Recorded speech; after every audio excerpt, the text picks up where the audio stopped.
How's your squad looking ahead of the game? We're all good, thanks. Apart from the injuries that I mentioned prior to the game against Hibs, but we haven't picked up any fresh ones. So the squad that was available for Hibs will be available again for Saturday against Motherwell. What kind of boost is that victory giving you? It's given the whole place a lift, as you can imagine, not just on the playing front in terms of the staff and players, but behind the scenes as well. There was a real sense of relief, I think, more than anything else, considering how the results had went on the Saturday. That gap between ourselves and second bottom going to 5 points. I think it was crucial that we took maximum points on Sunday, and delighted for the players and delighted for everybody connected to the club that we were able to get that massive win. That bottom four now is closer, I think, a little bunch, isn't it?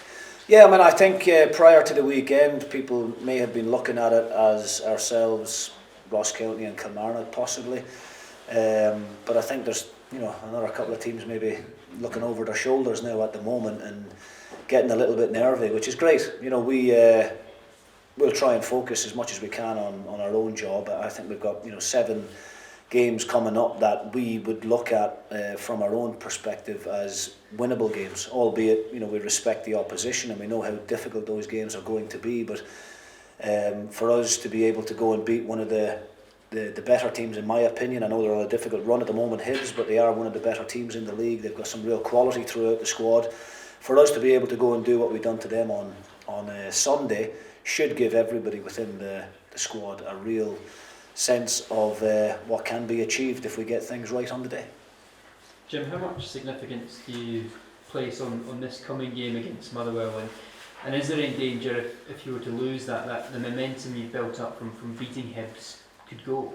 Well, I think there's a few teams in the league at the moment who are on great runs. My old team, Aberdeen, one of the form teams in the league, having had 5 straight wins. Motherwell, I think, have had 5 wins in their previous 7 games.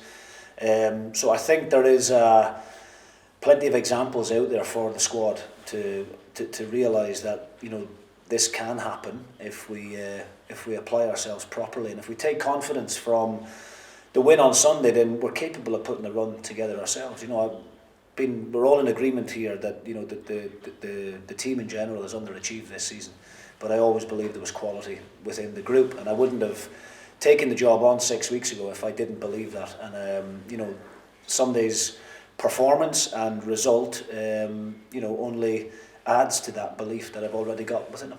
You've got your first win, which of course came at home. Next game away. Is there any more of a mental barrier as such to cross to try and get 3 points on the road?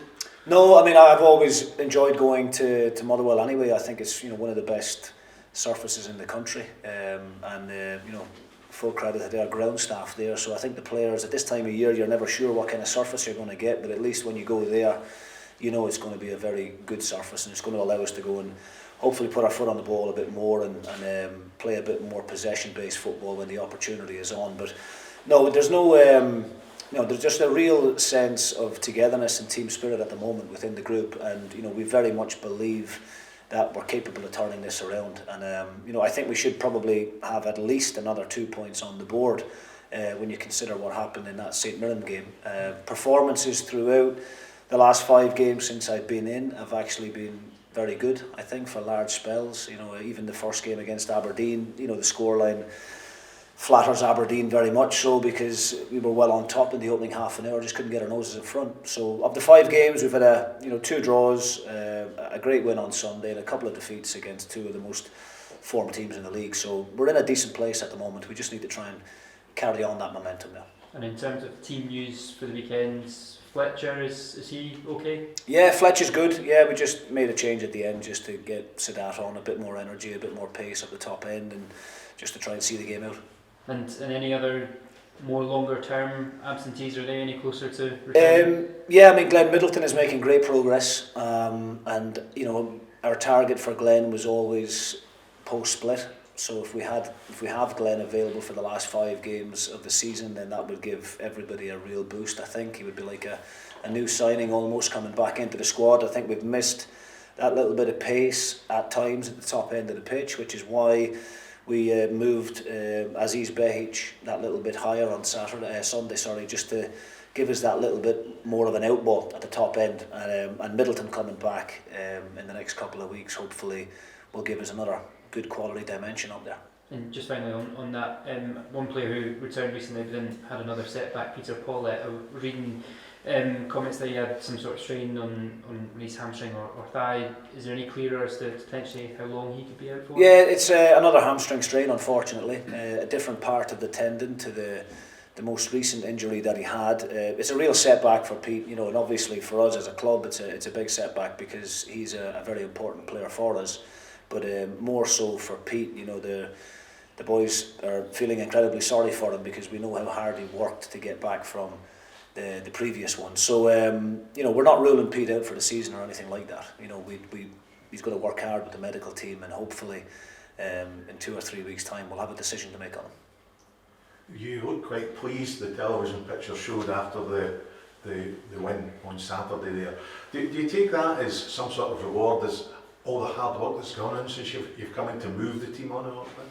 Yeah, I mean, look, like I said, I think there was obviously, you know, emotions after the game. There's that initial sense of satisfaction that you've finally got that first win since coming to the club from my own personal level, but I think the underriding emotion is probably that of relief, you know, that we've been able to get that monkey off our back, if you like. It's been a hell of a long time coming. I think you'd have to go back to early January since the last league win. So you know, I'm delighted for the group, delighted for the club in general, and, you know, of course the supporters who haven't had that winning feeling for a hell of a long time. So, you know, it does make a difference on a Monday when you come in at the start of the week off the back of a good result. You know, the boys are looking forward to reading the papers and looking forward to the video analysis that we do at the beginning of the week when we look back on the positives and the negatives from the weekend. You know, there were far more positives this time around than what there maybe has been in previous weeks. So, you know, we're not getting carried away about the situation. You know, we still have to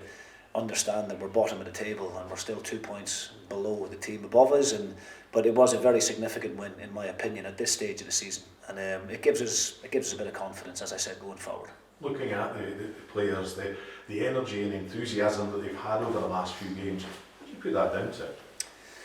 Well, listen, I think it's down to them. I think it's down to the great staff that we have here behind the scenes. I think you know, there are a lot of great things happening behind the scenes that people don't see, or that maybe is not picked up on, because unfortunately when the first team is not performing well, that tends to take the spotlight off some of the other good things. You know, the academy's doing great, commercially we're doing well.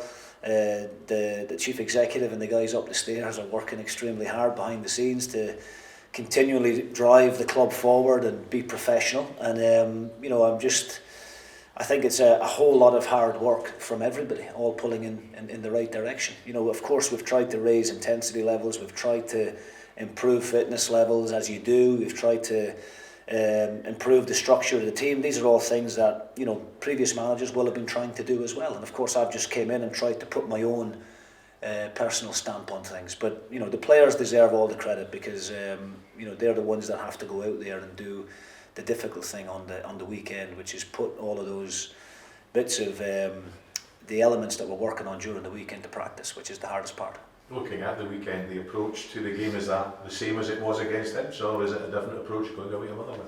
No, well, I said to the guys after the Rangers game that we had to approach every single game between now and the end of the season in the right manner, and that is to be positive from the offset. Set the tone early on, show that intensity, that level of controlled aggression, and quality. I still think we need to improve on the quality and that belief and trust in each other in possession. I think we turn over possession far too often at the moment, but I think confidence sometimes plays a part in that. So, but yeah, we just want more of the same from the weekend. I thought defensively we looked great. You know, Berigiti's not had a whole lot to do throughout the game. At 1-0, you know, we should have went 2 in front. We had a really good chance with Fletch, and then we had another great chance with Niskanen. Could have easily been 3-0 and could have, you know, had the cigars out for the last 10 minutes, but unfortunately that never tends to be the case. It was very nervous right to the end, but thankfully we got that big decision. Another managerial casualty at the weekend, Jim. Is it just getting more difficult for managers in Scottish football? Yeah, I mean, look, we all know the job that we're in. you know, I love the job I do. I mean, through good times and bad, I don't ever not like coming to work. You know, I think, but we're all in the same boat as managers. It's a results-driven business, and if you're not getting the results, then ultimately you're the one whose head is on the chopping block. And Robbie will know himself. You know, the results recently for Hearts, unfortunately, just haven't been good enough for a club of that size. I felt the same at Aberdeen. You know, I think the level of expectation at these bigger clubs can add to the pressure and to the scrutiny that you sometimes face. You know, so look, I don't think Robbie will be overly surprised by it. I'm sure he'll be disappointed, much like I was a few weeks ago. But I think you've got to be understanding of the situation. Hearts are still in a good position in the table. I still think they've got the third strongest squad in the league, and I think, you know, obviously the Hearts board have probably not came to that decision lightly, because Robbie's been a great servant to the club over the years, but they feel that that third place is a must for them to get the European money next season. There's been some big investment behind the scenes in the squad, and you know, they're hoping, I suppose, that the Stephen Naismith galvanises the team, gives them that bit of a lift, and sometimes as a group of players a different voice can have a positive impact, and I'm sure that's what they'll be looking for. But you know, I can sympathise with Robbie. I know what he's going through right now, and it's not a nice feeling at all, and I'm, you know, sure he won't be out of the game too long. Just a couple of quick questions. You know, in that game on Sunday, you know, Stephen Fletcher was just, you know, fantastic in the air and managed to win pretty much every ball put near him. How much of an asset does that give to the team, you know, when they know they can put the ball up in the air and he's going to win it, knock it down, and you can bring the team up the field? Yeah, I mean, there's not many that get the better of him in those aerial battles. I think something that we probably haven't done enough of since I've been in, and maybe throughout the course of the season as well, is give him enough service, good quality service. You know, not every ball needs to be a fighting ball. We need to sometimes drop balls into his chest. He's got great feet. You know, he's technically very, very good. He's far better than I probably had given him credit for from watching him from a distance. Having worked with him now for 6 weeks on the training ground, you know, he's technically very, very good. He's got great movement, great awareness of players around him, and I'm just delighted that Aziz was able to put in that real quality cross in the first half. And if you supply the big man with, you know, half a dozen good quality balls into the box throughout a game, then I would fancy him to score a goal or two against anybody. And it was a brilliant header. He actually made it look a hell of a lot easier than what it actually was. So he led by example. He led from the front. He had the armband on at the weekend, and I think the message on Sunday was, how do we get more support up to him from the midfielders, and that will be very much a similar message this Saturday going to Motherwell. And just finally, you know, on the deal for youngster Kai Fawley, I'm just, you know, how delighted are you to get him tied down? You know, he's been involved a lot in the first team since coming back from his loan early in the season. Yeah, pleased for Kai on a personal level. You know, he took the step to go out on loan. I'm a big advocate of the loan system. It's always something I think every club should look to do. You know, I know a lot of these clubs have got their B teams now at the moment, and some under 18s football and what have you, but there's no better experience for these young teenagers going out and really testing themselves against men in serious competitive football. And Kai was one of Sterling Albion's star performers this season in the first half. He had huge contributions in scoring goals and assisting goals, and it was a good bit of business from the club to call him back in January. Since I've came in, he's been one of the most consistent performers in training. Great attitude, technically very good. Still got lots of development still to do, but I think it's a great bit of business from the club to tie down one of our young prospects to a longer contract. It's a reward for Kai as well. You know, he'll obviously get an increase on his salary and everything that goes with that, but I think it's a real positive sign for Kai that we've got such belief in him for the future, and it should also hopefully give a bit of inspiration to a lot of the other younger players within the academy, that, you know, if they work hard and get the head down and have a good positive attitude, then the same thing will happen for them. Great. Thank you. 6 weeks into the job, what was the main thing that you kind of wanted to change at the team, the main message you wanted to get across, and has that been getting across, do you think? Yeah, I mean, look, I think every manager's got a different way of working, and you know, I hate when managers come in to jobs and start talking about what went on previously, because I've got, you know, far too much respect for Liam Fox and for Jack Ross. to go down that route. It was just about me coming in and putting my own stamp on things and just trying to raise the standards across the board from everybody, get more accountability. I think it's not just about the players, it's about the staff out with that on the medical side of things, the sports science side of things, analysis, just trying to really squeeze every last ounce of talent from all of the people within the building. I asked them from day one to buy into what we were asking them to do, and every player and every member of staff has done that up to now, and I think the results have shown. The performances have been very, very good. We as I said, I think we're at least 2 points light of what we should have, when you look back at that St Mirren penalty decision. So we've had a couple of draws and a win, got beat at Ibrox by a couple of goals. There's no great shame in that, and Aberdeen being one of the form teams in the league in the first game was a tough test, but I think we're making progress, which is the most important thing. I think week on week I can see the improvements happening, and but ultimately it's what happens in the match day. I can talk about how hard the guys are working Monday to Friday, but they have to put that into practice at the weekend, and that's the hardest part for any player. You can't understate the confidence you're going to get off the back of a win like at the weekend. Are you confident that United will stay up this season? Well, I wouldn't have taken the job on if I didn't believe that this team was good enough to stay up. People, as I said from at the beginning in one of my very early interviews, a lot of people within the game and close friends of mine whose opinions I respect thought I was off my head and thought I should maybe have an early holiday with the family and recharge the batteries. But 2 or 3 weeks was more than enough for me. I was desperate to get back in when this opportunity came along.